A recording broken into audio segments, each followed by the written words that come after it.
এটা পানির ভিতরে হয় দেখে এর নাম পানি ফল। কিছু কিছু করে কাটা হয়েছে।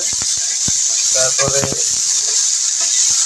কড়াইয়ের মধ্যে ঘি দিয়ে সেগুলোকে সুন্দর করে ভেজে নেওয়া হচ্ছে। তারপরে এর মধ্যে আবার তার আগে আমরা কিশমিশ, কাঠবাদাম, চীনাবাদাম এগুলো ঘির মধ্যে ভেজে নিয়েছি। ভেজে নিয়ে আলাদা বাটির মধ্যে রাখছি। এটা ফলগুলো গরম করার কারণ হচ্ছে, ভেজে নেওয়ার কারণ হচ্ছে যেন পানি ফলের গন্ধটা না থাকে। এগুলো সব রান্না শেষ করে দেবো সরো। এই তো দুধের মধ্যে আমরা পানি ফলটা দিয়ে দিচ্ছি।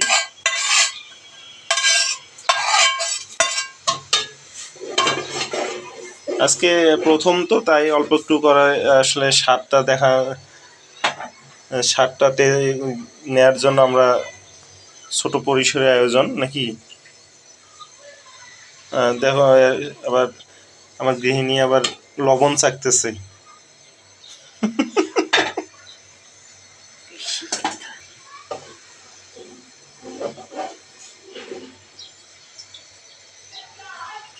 লবণ চাকতেছে, লবণ টেস্ট করতেছে।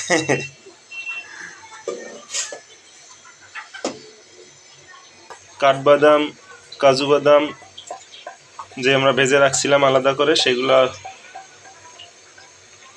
পায়েসের মধ্যে দেয়া হলো। দিয়ে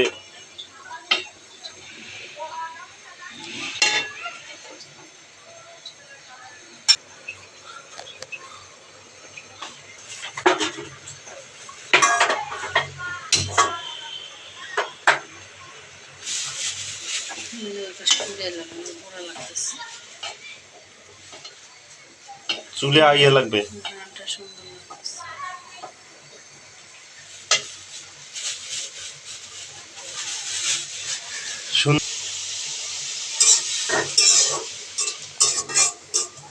আমার আবার একটা অভ্যাস হলো যে কোনো রান্নার সময় একটু হাত না দিলে মজা হয় না। আমি হাত দিলেই সেই রান্নাটা খুব মজা হয়।